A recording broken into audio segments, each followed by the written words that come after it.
The following is a conversation with Druyan, writer, producer, director, and one of the most important and impactful communicators of science in our time. She co-wrote the 1980 science documentary series Cosmos, hosted by Carl Sagan, whom she married in 1981, and her love for whom, with the help of NASA, was recorded as brainwaves on a golden record, along with other things our civilization has to offer, and launched into space on the Voyager 1 and Voyager 2 spacecraft that are now, 42 years later, still active, reaching out farther into deep space than any human-made object ever has. This was a profound and beautiful decision Anne made as a creative director of NASA's Voyager Interstellar Message Project. In 2014, she went on to create the second season of Cosmos, called Cosmos: A Spacetime Odyssey, and in 2020, the new third season called Cosmos: Possible Worlds, which is being released this upcoming Monday, March 9th. It is hosted, once again, by the fun and the brilliant Neil deGrasse Tyson. Carl Sagan, Druyan, and Cosmos have inspired millions of scientists and curious minds across several generations by revealing the magic, the power, the beauty of science. I am one such curious mind, and if you listen to this podcast, you may know that Elon Musk is as well. He graciously agreed to read Carl Sagan's words about the pale blue dot in my second conversation with him. If you listened, there was an interesting and inspiring twist at the end. This is the Artificial Intelligence Podcast. If you enjoy it, subscribe on YouTube, give it 5 stars on Apple Podcasts, support it on Patreon, or connect with me on Twitter at Lex Fridman, spelled Fridman. As usual, I'll do 1 or 2 minutes of ads now and never any ads in the middle that can break the flow of the conversation. I hope that works for you and doesn't hurt the listening experience. This show is presented by Cash App, the #1 finance app in the App Store. When you get it, use code LEXPODCAST. Cash App lets you send money to friends, buy Bitcoin, and invest in the stock market with as little as $1. Since Cash App allows you to send and receive money digitally, peer-to-peer, and security in all digital transactions is very important, let me mention the PCI data security standard that Cash App is compliant with. I'm a big fan of standards for safety and security. PCI DSS is a good example of that, where a bunch of competitors got together and agreed that there needs to be a global standard around the security of transactions. Now we just need to do the same for autonomous vehicles and artificial intelligence systems in general. So again, if you get Cash App from the App Store or Google Play and use the code LEXPODCAST, you get $10, and Cash App will also donate $10 to FIRST, one of my favorite organizations that is helping to advance robotics and STEM education for young people around the world. And now, here's my conversation with Druyan. What is the role of science in our society? Well, I think of what Einstein said when he opened the 1939 New York World's Fair. He said, if science is ever to fulfill its mission the way art has done, it must penetrate. Its inner meaning must penetrate the consciousness of everyone. And so for me, especially in a civilization dependent on high technology and science, one that aspires to be democratic, it's critical that the public, as informed decision makers, understand the values and the methods and the rules of science.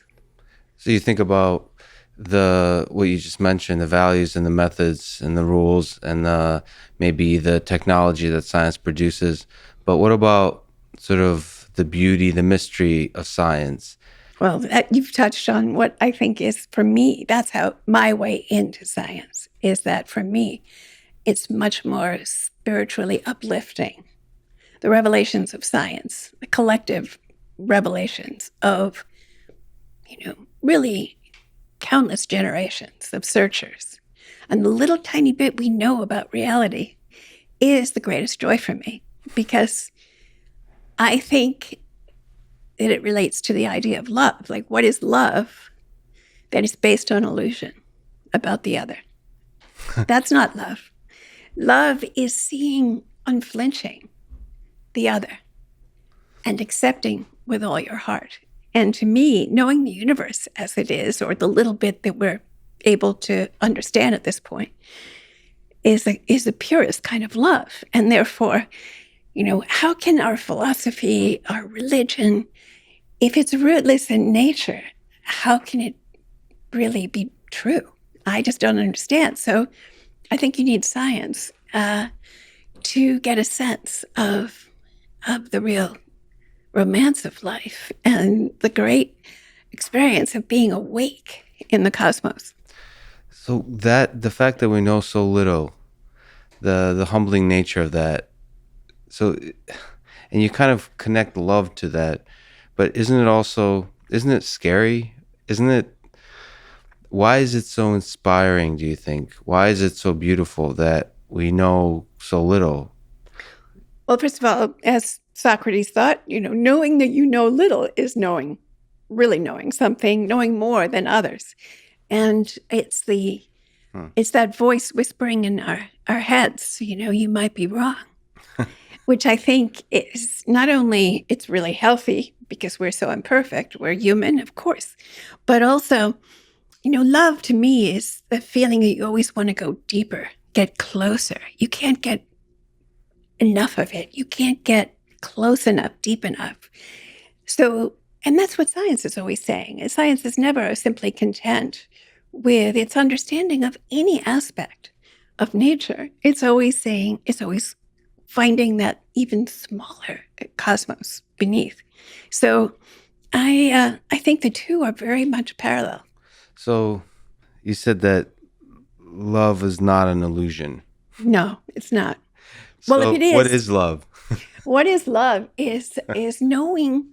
For me, love is knowing something deeply and still being completely gratified by it, and wanting to know more. So what is love? What is loving someone, a person, Yes. let's say, deeply, is not idealizing them, not putting some kind of subjective projection on them, but knowing them as they are. And so for me, the only aperture to that knowing about nature, the universe, is science, because it has that error-correcting mechanism that most of the stuff that we do doesn't have. You could say the Bill of Rights is kind of an error-correcting mechanism, it's one of the things I really appreciate about the society in which I live, to the extent that it's upheld and we keep faith with it. And the same with science. It's like, we will give you the highest rewards we have for proving us wrong about something. That's genius. That's why in only 400 years since Galileo's first look through a telescope, we could get from this really dim, vague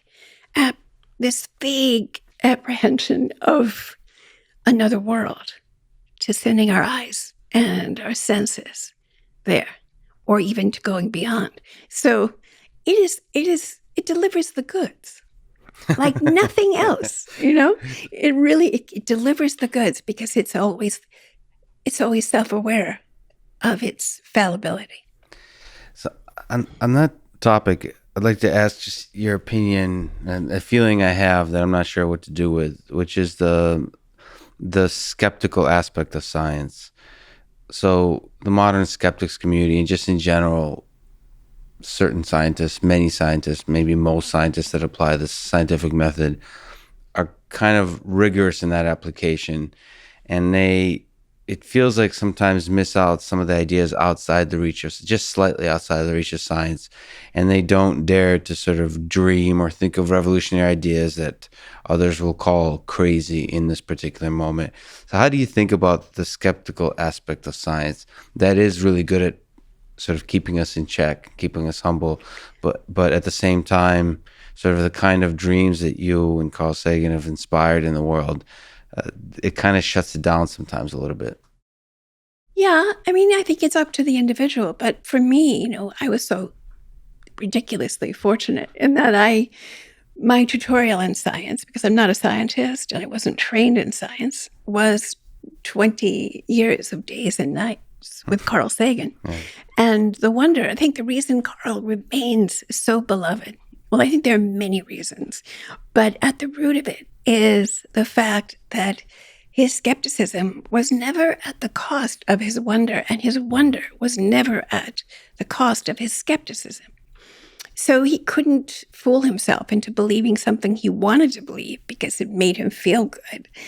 But on the other hand, he recognized that what nature is really, it's good enough, It's way better than our fantasies. Yeah. And so if you're that kind of person who loves happiness, loves life, and your eyes are wide open and you read everything you can get your hands on, and you spend years studying what is known so far about the universe, then you have that capacity, a really infinite capacity to be alive, and also at the same time to be very rigorous about what you're willing to believe.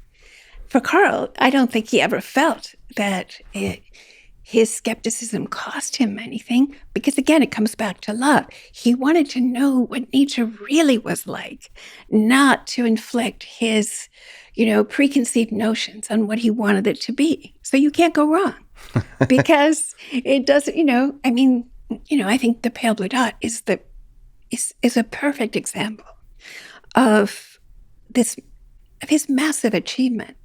Is to say, okay, or the Voyager record is another example, is here we have this mission, our first reconnaissance of the outer solar system.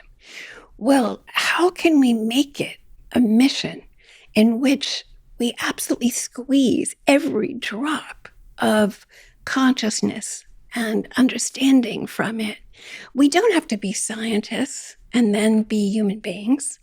I think that's the tragedy of Western civilization, is that it's one of its greatest gifts has been science, and yet at the same time, it believing that we are the children of a disappointed father, a tyrant, who puts us in a maximum security prison and calls it paradise, who looks at us, who watches us every moment, and hates us for being our human selves, And then, most of all, what is our great sin? It's partaking of the tree of knowledge, which is our greatest gift as humans, this pattern recognition, this ability to see things and then synthesize them and jump to conclusions about them and test those conclusions. So I think the reason that in literature, in movies, the scientist is a figure of alienation, a figure, or you see these biopics about scientists, and he might have been great, but, he was missing a ship. He was a lousy husband. He lacked, the kind of spiritual understanding that maybe, his wife had.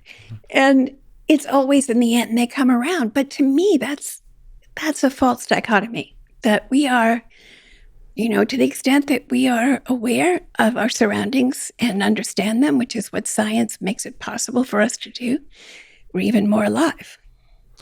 So you mentioned a million awesome things there. Let's even just, can you tell me about the Voyager 1 and 2 spacecraft and the Interstellar Message project and that whole just fascinating world leading up to one of my favorite subjects. I love talking about it. I'll never get over it. Yeah. I'll never be able to really wrap my head around the reality of it, the truth of it. What is it, first of all? What's the Voyager spacecraft? Okay, so Voyagers 1 and 2 were our first reconnaissance mission of what was then considered the outer solar system.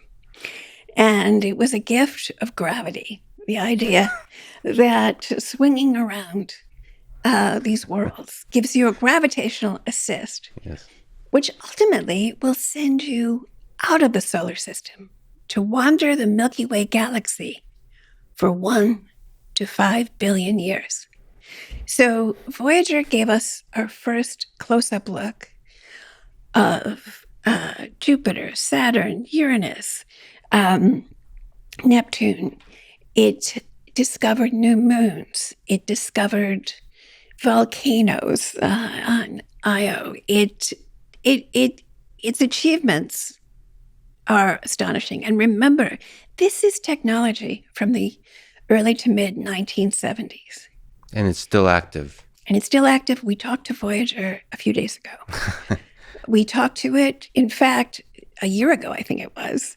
We needed to slightly change the attitude of the spacecraft. And so we fired up its thrusters for the first time since 1987. Do they work? Instantly.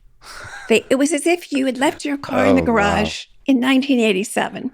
Yeah. And you put the key in the ignition because you used keys then in the ignition. Yeah. And it turned over the first time you stepped on the gas. Wow. And so that's the genius of the engineering of Voyager.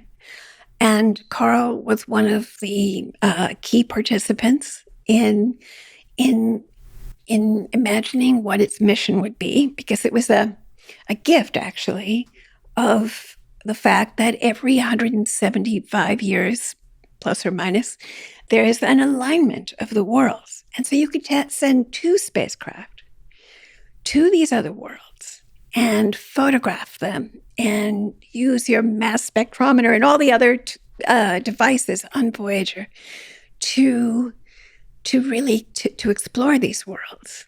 And it's the farthest spacecraft, it's the farthest human creation away from us today. Yes, right? Voyager 1. Voyager 1.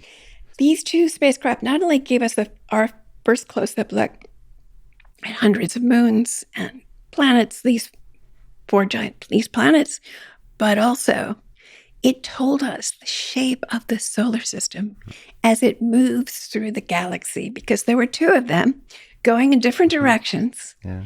And they arrived at a place called the heliopause, which is where the wind from the sun, the solar wind, dies down and the interstellar medium begins.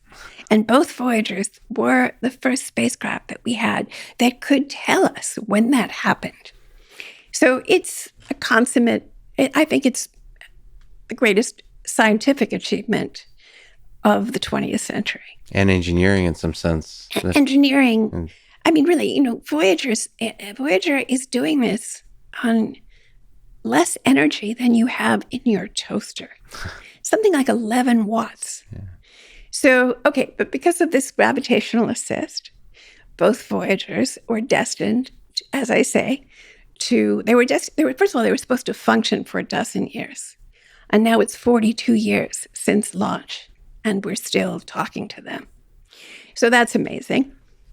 But prior to launch, almost a year, 8-9 months prior to launch, it was decided that since Frank Drake and Carl Sagan and Linda Salzman Sagan had created something called the Pioneer 10 plaque for the Pioneer spacecraft that preceded Voyager, which was kind of like a license plate for the planet Earth, a man and a woman, hands up, very basic, but very effective.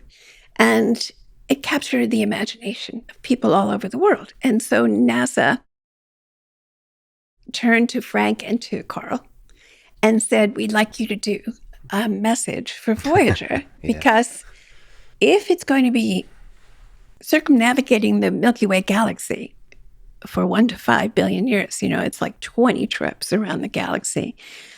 And there's a very small chance that a spacefaring civilization would be able to flag one of them down. And so on board, you see this exquisite golden disc with scientific hieroglyphics explaining our address and various basic scientific concepts that we believe that would be common to any spacefaring civilization. And then beneath this exquisite golden disc is the Voyager record, the golden record, and it contains something like 118 photographs, images of life on Earth, as well as 27 pieces of music from all around the world. Many people describe it as the invention of world music. World music was not a concept that existed before the Voyager record, and we were determined to take our music not just from the dominant technical cultures, but from all of the rich cultural heritage of the Earth. And there's a sound essay, which is a kind of using a microphone as a camera to tell the story of the Earth, beginning with its geological sounds and moving into biology and then into technology.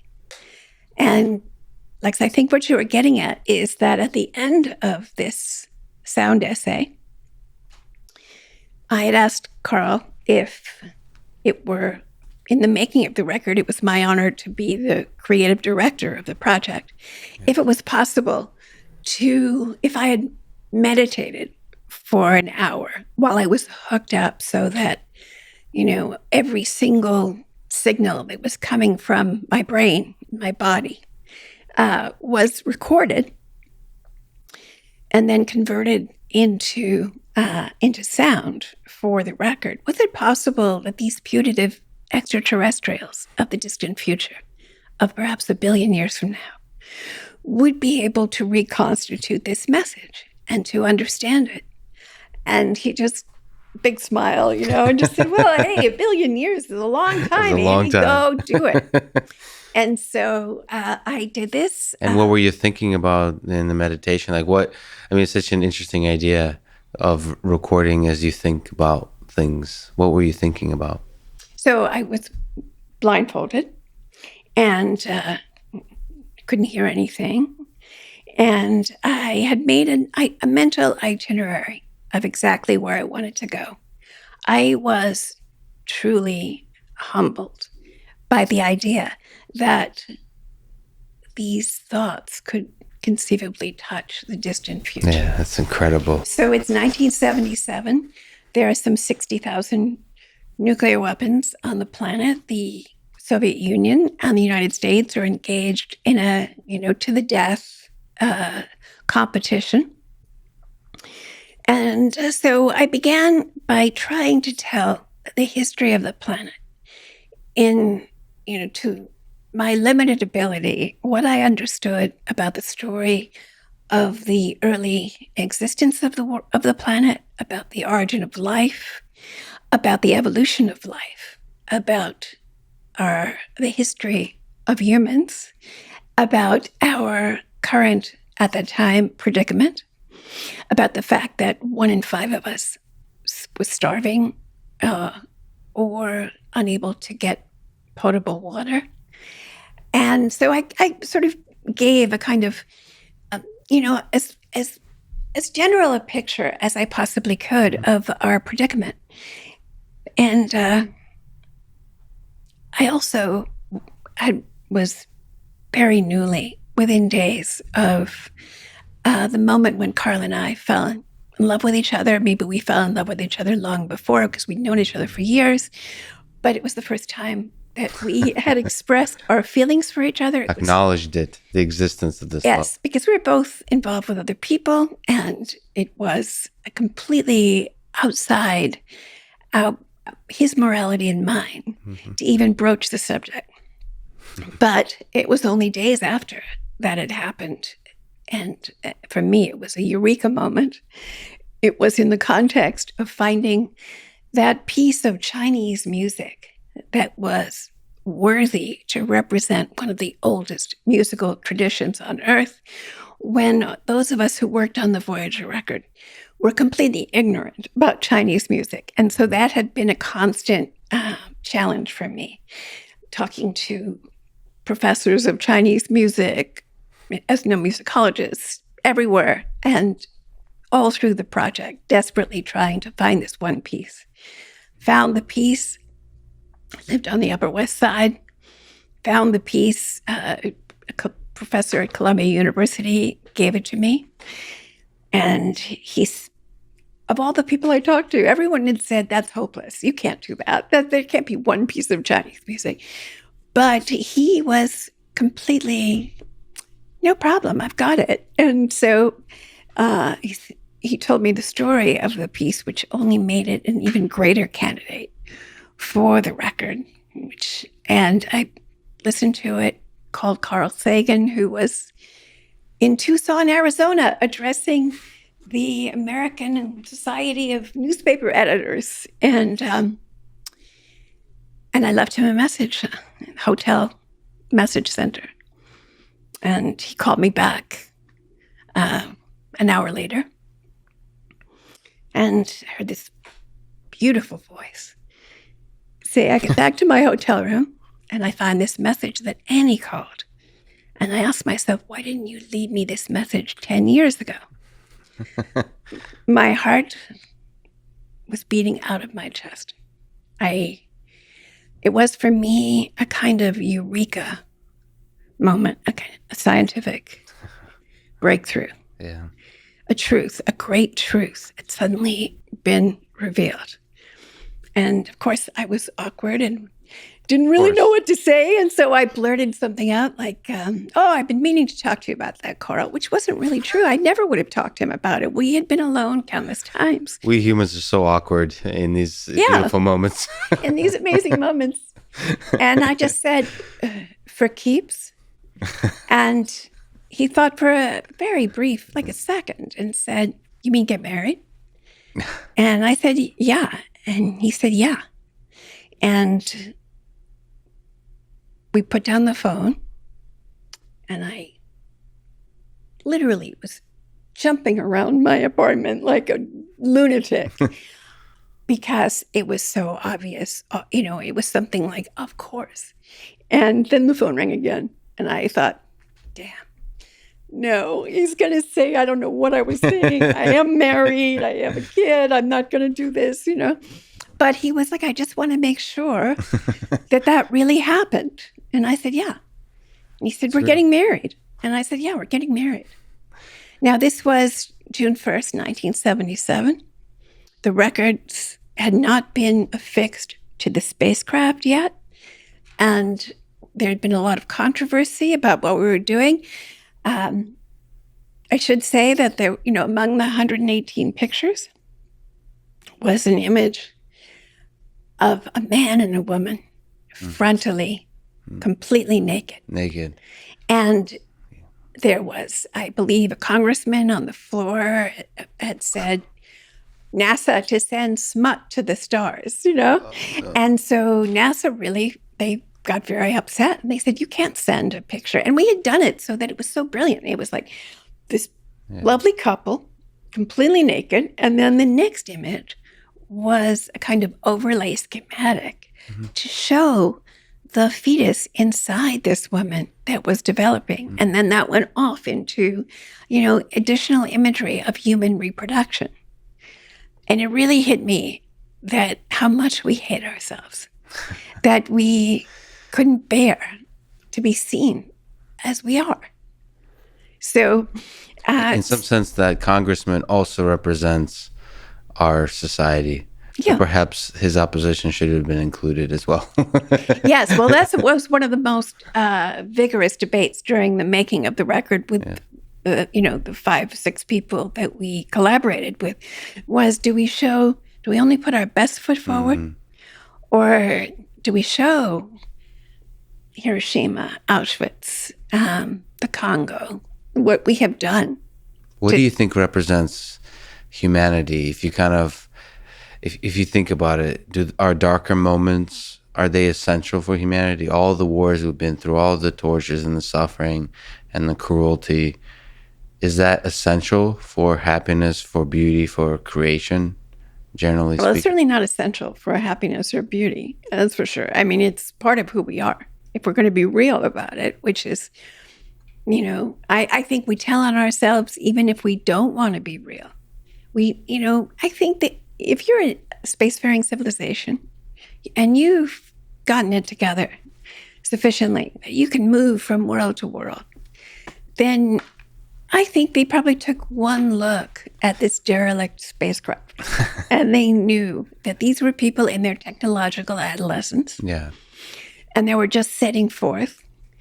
And they must have had these issues that, because it's, and so it really, that's the great thing about lying is that a lie only has a shelf life. Like a work of art that's a forgery, people can be fooled immediately, but 10 or 15 years, 20 years later, they start to look at it and, they begin to realize the lens, our lens of our present is coloring everything that we see. So, I think it didn't matter that we didn't show our atrocities. They would fill in the blanks. They would fill in the blanks. So let me sort of ask, you've mentioned how unlikely it is that you and Carl, that two souls like yours would meet in this vast world. What are your views on how and why incredibly unlikely things like these nevertheless do happen? It's purely, to me, chance. It's totally random. It's and the fact is that some people are, and it's happening every day right now, some people are the random casualties of chance. And I don't just mean the people who are being, destroyed in childhood, in wartime. I'm also, or the people who starve to death because of famine, but also the people who, who are not living to the fullest. All of these things, I think my parents met on the subway in rush hour. And so I'm only here with you because of the most random possible situation. And so I've had a sense of this even before I knew Carl. I always felt this way, that I only existed because of the generosity of the rush hour, just all of the things, all of the skeins of causality. Yeah, it's interesting because the rush hour is a source of stress for a lot of people, but clearly in its moments, it can also be a source of something beautiful.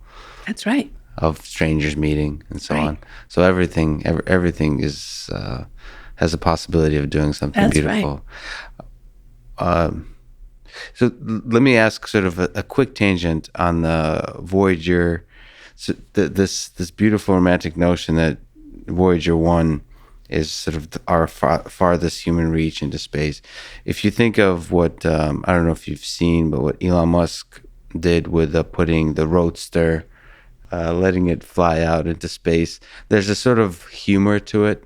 I think that's also kind of interesting, but maybe you can comment on that. But in general, if now that we are we're venturing out into space again in a more serious way, what kind of stuff that represent since Voyager was launched should we send out as a follow-up? Is there things that you think that's developed in the 40 years after that we should update the spacefaring aliens that might? Well, of course, now we could send the worldwide. We could send everything that's on the World Wide Web. We could send, that was a time when we were talking about phonograph records and transistor radios. And, so we tried to take advantage of the existing technology to the fullest extent. The computer that was hooked up to me from my brainwaves and my heart sounds while I was meditating was, the size of a gigantic room. And I'm sure it didn't have the power of a phone. The phone has now. So, now we could I think we could let it all hang out. We could just send, that's the wonder. Like I would send, Wikipedia or something and not be a gatekeeper, but show that's interesting because who we are. You were also, it's interesting because one of the problems of the internet, of having so much information, is it's actually the human curation is still the powerful, beautiful thing. Yes. So what you did with the record is actually is exactly the right process. It's kind of boiling down a massive amount of possibilities of what you could send into something that represents, the better angels of our nature, or represents our humanity. So if you think about, what would you send from the internet as opposed to sending all of Wikipedia, for example, all of human knowledge? Is there something just new that we've developed, do you think? Or fundamentally, we're still the same kind of human species? I think fundamentally we're the same, but we have a kind of we have advanced to an astonishing degree in our capacity for data retrieval and for transmission. And so, I would send YouTube. I would send, really, like, think of all the, I still feel so lucky that there's any great musical artist of the last 100 years who I revere. I can just find them and watch them and listen to them.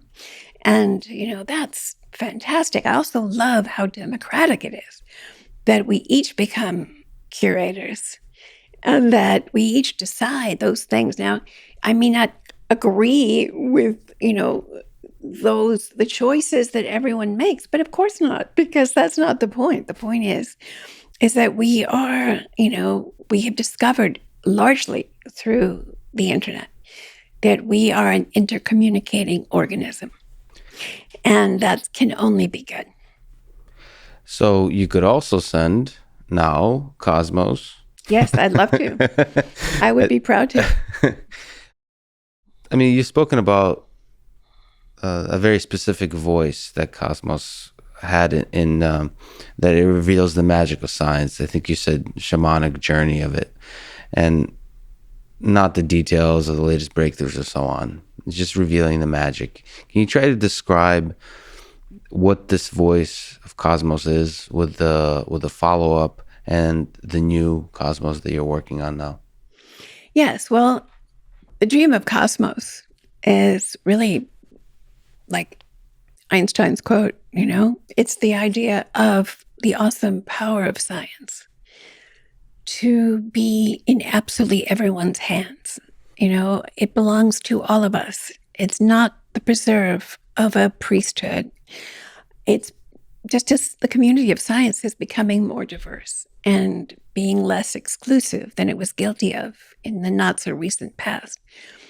The discoveries of science, our understanding of the cosmos that we live in, has really grown by leaps and bounds, and probably we've learned more in the last 100 years about it. The tempo of discovery has picked up so rapidly. And so the idea of cosmos from the 1970s, when Carl and I and Stephen Soter, another astronomer, first imagined it, was that interweaving not only of these scientific concepts and revelations and using, cinematic VFX to take the viewer on this transporting, uplifting journey, but also the stories of the searchers. Because the more I have learned about, the process of science through my life with Carl and since, the more I am really persuaded that it's that adherence to the facts and to that adherence to that little approximation, that little bit of reality that we've been able to get our hands around is something that we desperately need. And it doesn't matter if you are a scientist. In fact, it matters even more if you're not. And since, the level of science teaching has been fairly or unfairly maligned, and the idea that once there was such a thing as a television network, which of course has now evolved into many other things, the idea that you could, in the most democratic way, make accessible to absolutely everyone, and most especially people who don't even realize that they have an interest in a subject or who feel so intimidated by the jargon of science and its kind of exclusive history. The idea that we could do this. And, in season 2 of Cosmos, the Spacetime Odyssey, we were in 181 countries in the space of 2 weeks. It was the largest rollout in television history, which is really amazing for there is no science-based programming. By the way, just to clarify, the series was rolled out, so it was shown in that many countries. You said we were in. Well, our show was in 180 countries. Yeah, the show, which is incredible. I mean, the hundreds of millions, whatever that number is, the people that watched it, it's crazy. It's so crazy that, for instance, my son had a cerebral hemorrhage a year ago, and the doctor who saved his life in a very dangerous situation, when he realized that, that Sam and I were who we were, he said, that's why I'm here. He said, if you come of age in a poor country like Colombia, and Carl Sagan calls you to science when you're a child, then you go to medicine because that's the only avenue open to you. But that's why I'm here. And I have heard that story, and I hear that story, I think, every week. How does that make you feel? I mean, the number of scientists, I mean, a lot of it is quiet, right? But the number of scientists Cosmos has created is just countless. I mean, it probably touched the lives, I don't know, probably it could be a crazy number of 90% of scientists or something have been. I would love to do that census because because that's the greatest gratification, because that's the dream of science. That's the whole idea, is that if it belongs to all of us and not just a tiny few, then we have some chance of determining how it's used.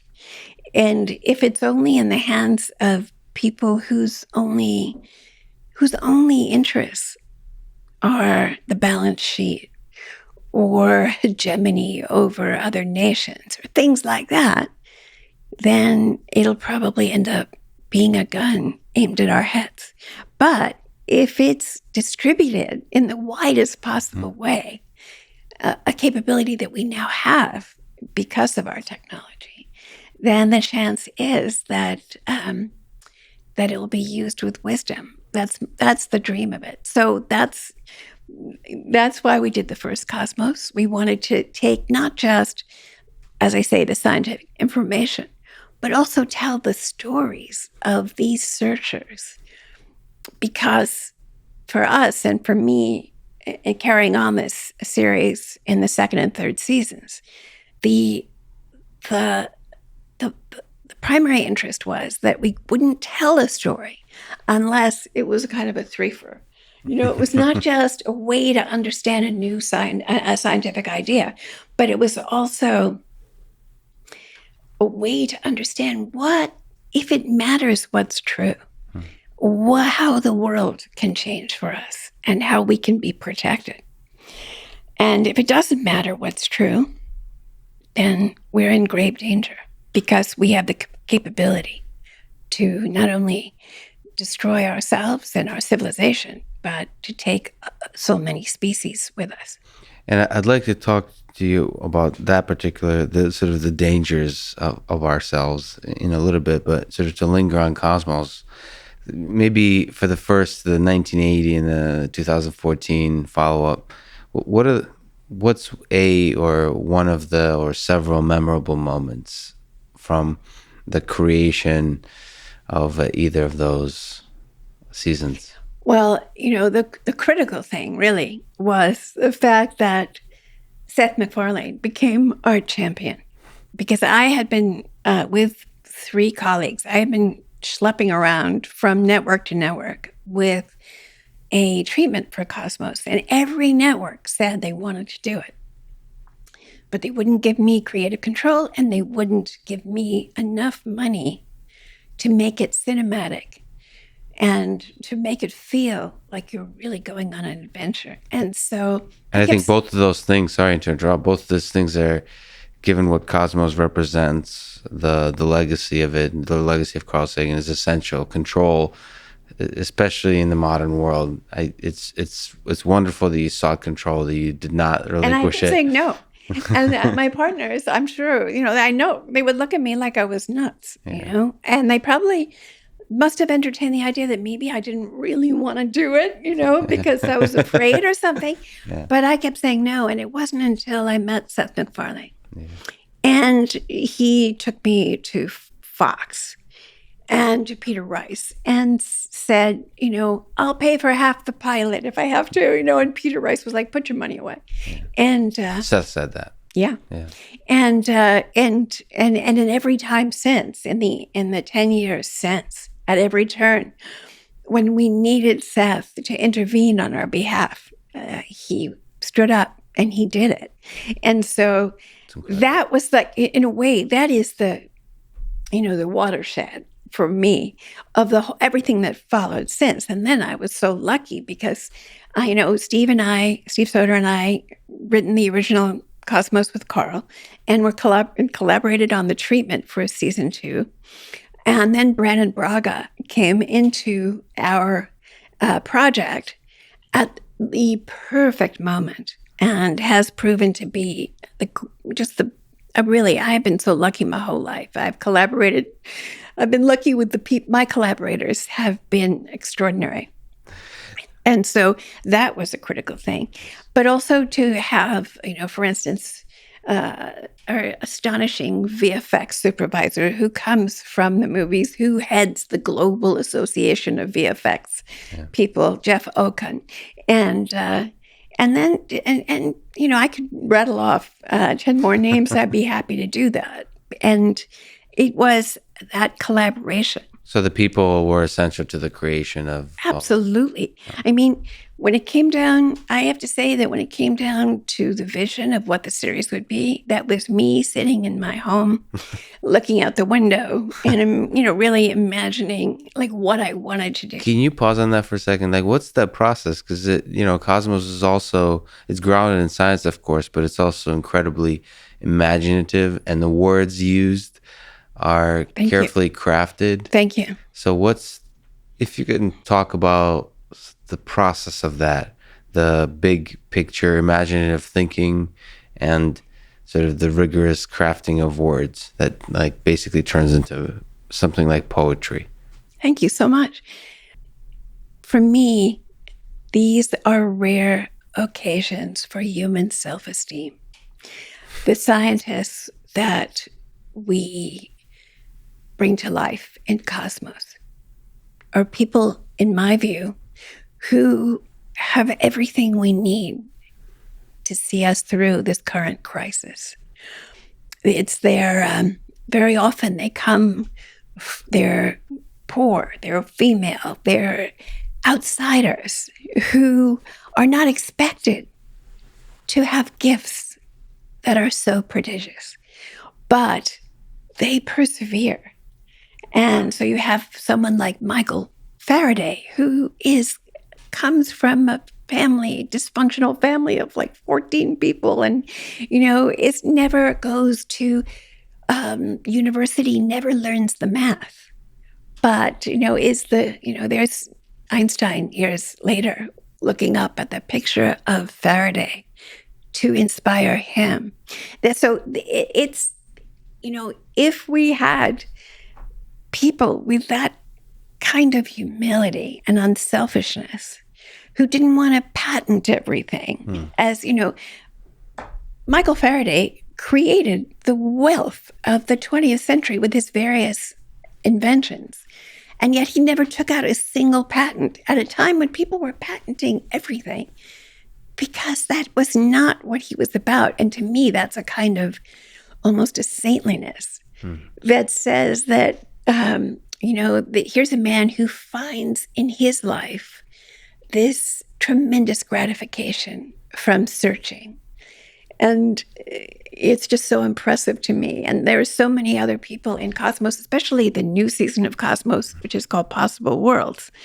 Beautiful title. Possible Worlds. Well, I stole it from an author and a scientist from the 1940s, but it for me encapsulates not just, the exoplanets that we've begun to discover, not just, the worlds that we might visit, but also the world that this could be, a hopeful vision of the future. You asked me, what is common to all three seasons of Cosmos, or what is that voice? Yes.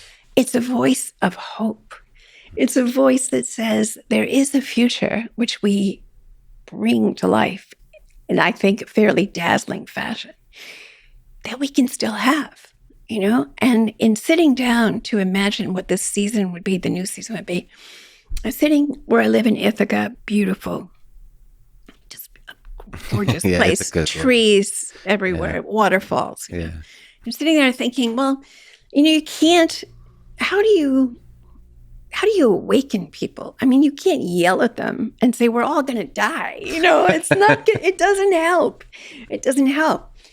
But I think if you give them a vision of the future that's not pie in the sky, but something, ways in which science can be redemptive, can actually remediate our future. We have those capabilities right now, as well as the capabilities to do things in the cosmos that we could be doing right now, but we're not doing them. Not because we don't know how, with the engineering or the material sciences or the physics, we know all we need to know, but we're a little bit paralyzed in some sense. And I always think we're like the toddler, like we left our mother's legs, and scurried out to the moon. Yeah. And we had a moment of, wow, we can do this. And then we realized, and somehow we had a failure of nerve. And we went scurrying back to our mother and, did things that really weren't going to get us out there, like the space shuttle, things like that, because it was a kind of failure of nerve. So Cosmos is about overcoming those fears. We're now, as a civilization, ready to be a teenager venturing out into college. We're returning back. Exactly. Exactly. And that's one of my theories about our current situation, is that this is our adolescence. And I was a total mess as an adolescent. I was reckless, irresponsible, totally. Yeah. I was inconsiderate. Yeah. The reality of other people's feelings and the future didn't exist for me. So why should a technologically adolescent civilization be any different? Right. But, the vast majority of people I know made it through that period and went on to be more wise. And that's what my hope is for our civilization. So on a sort of darker and more difficult subject, in terms of, so you just talked about the cosmos being an inspiration for science and for us growing out of our messy adolescence. But nevertheless, there is threats in this world. So do you worry about existential threats like you mentioned nuclear weapons? Do you worry about nuclear war? Yes. And if you could also maybe comment, I don't know how much you've thought about it, but there's folks like Elon Musk who are worried about the existential threats of artificial intelligence, sort of our robotic computer creations, sort of resulting in us humans losing control. So can you speak to the things that worry you in terms of existential concerns? Yeah, all of the above.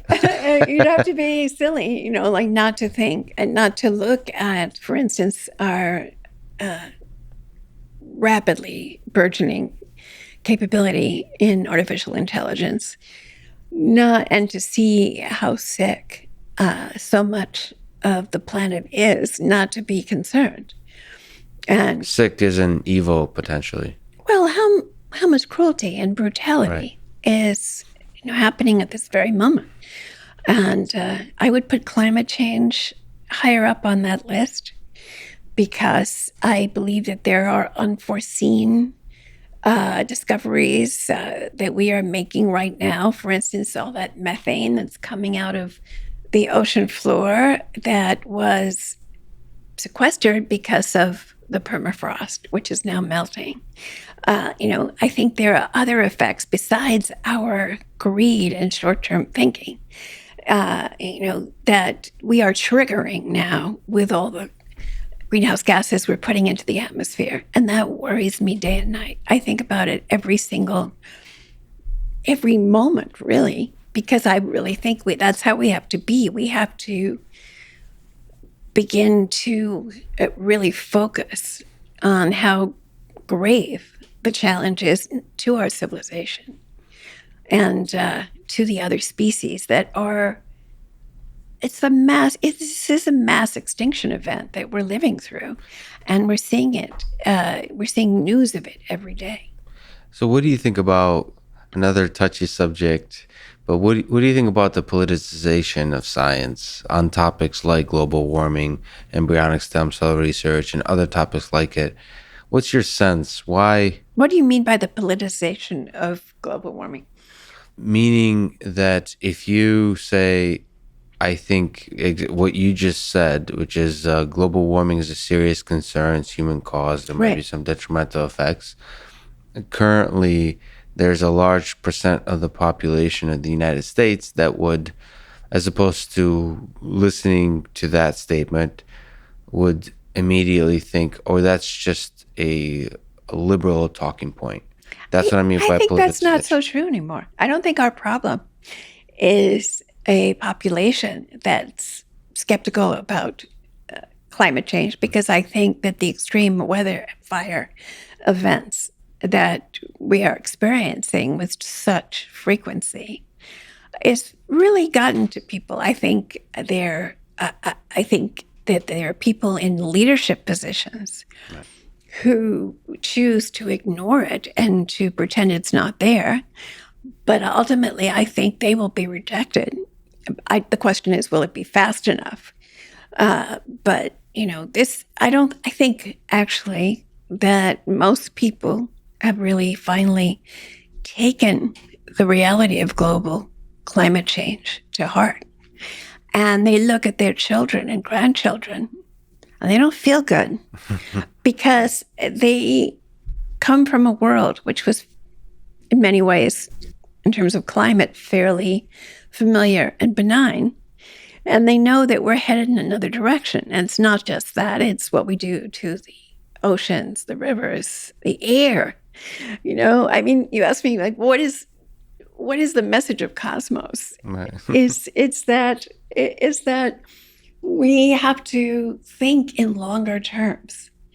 I think of the Soviet Union and the United States in the Cold War, and they're ready to kill each other over these two different views of the distribution of resources.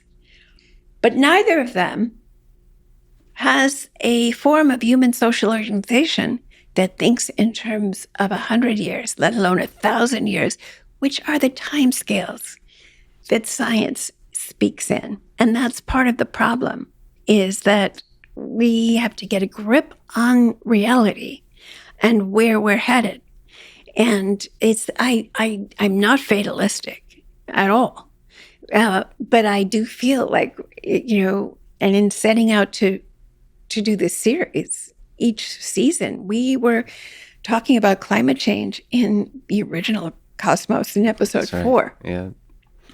And warning about inadvertent climate modification in 1980. Mm-hmm. And of course, Carl did his PhD thesis on the greenhouse effect on Venus, and he was painfully cognizant of what a runaway greenhouse effect would do to our planet.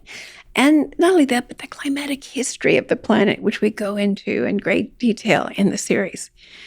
So, how are we going to get a grip on this if not through some kind of understanding of science? Can I just say one more thing about science? Is that its powers of prophecy are astonishing. Yes. You launch a spacecraft in 1977, and you know where each and every planet in the solar system is going to be, and every moon. And you rendezvous with that flawlessly, and you exceed the design specifications of the greatest dreams of the engineers. And then you go on to explore the Milky Way galaxy, and you do it. I mean, the climate scientists, some of the people whose stories we tell in Cosmos, their predictions they were working with very early computer modeling capabilities. They have proven to be so robust. Nuclear winter, all of these things. This is a prophetic power. And yet how crazy that, it's like the Romans with their lead cooking pots and their lead pipes, or the Aztecs ripping out their own people's hearts. This is us. We know better, and yet we are acting as if it's business as usual. Yeah, the beautiful complexity of human nature. So, speaking of which, let me ask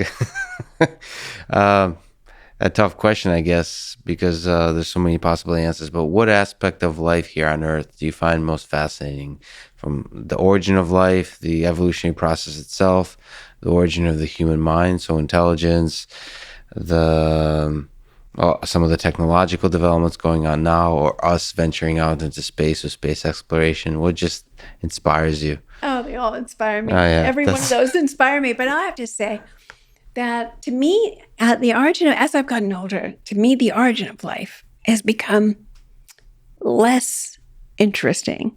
Interesting. Wow. Because I feel, not because it's more, I think I understand, I have a better grasp of how it might have happened. Do you think it was a huge leap? So I think it was we are a byproduct of geophysics. And I think it's not, my suspicion, of course, which is, take it with a grain of salt, yes. But my suspicion is that it happens more often in more places than we like to think.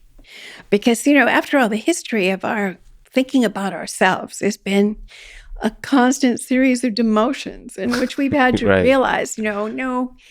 So to me, that's... We're not at the center of the solar system. And the origin of consciousness is, to me, also not so amazing. If you think of it as, going back to these one-celled organisms of 1 billion years ago, who, had to know, well, if I go higher up, I'll get too much sun. And if I go lower down, I'll be protected from, UV rays, things like that. They had to know that. Or you, I eat. Me, I don't. I mean, even that, I can see. If you know that, then knowing what we know now, it's not so hard to fathom. It seems like, I've never believed there was a duality between our minds and our bodies.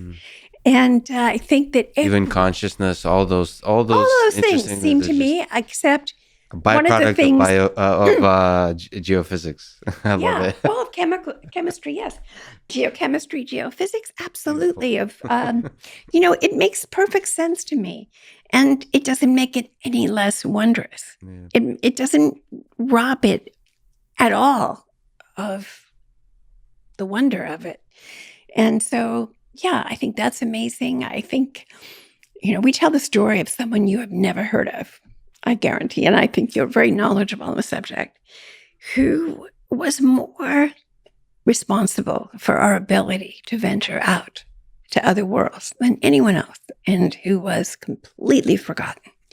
And so those are the kinds of stories I like best for Cosmos. Because, could you tell me who? No, I'm going to make you watch this series. I'm going to make you buy my book. Beautiful. And, but I'm just saying, like, this person would be forgotten. Yes. But, the way that we do Cosmos is that, like, I ask a question to myself. I really want to get to the bottom, to the answer, and keep going deeper until we find what the story is. A story that I know, because I'm not a scientist, if it moves me, then I want to tell it, and other people will be moved. Do you ponder mortality, yes. Human mortality, and maybe even your own mortality? Oh, all the time. I just turned 70. So yeah, I think about it a lot. I mean, it's, how can you not think about it?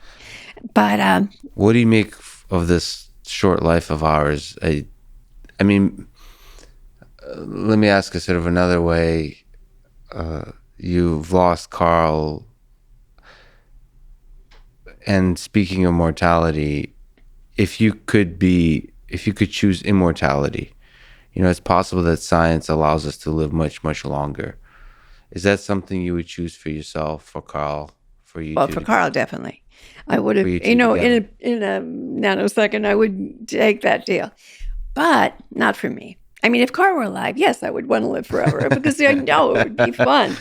But no, Would it be fun forever? I don't That's the know. I don't essential know. It's nature just of that the universe is so full of so many wonderful things to Yes. discover that it feels like it would be fun. But no, I don't want to live forever. I have had a magical life. I just my craziest dreams have come true.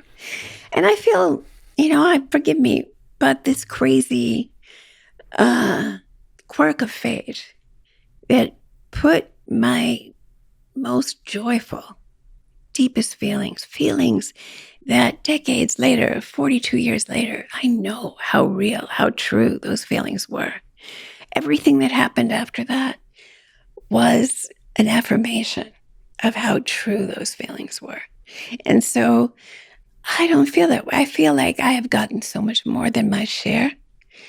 Not just my extraordinary life with Carl, my family, my parents, my children, my friends, the places that I've been able to explore, the books I've read, the music I've heard.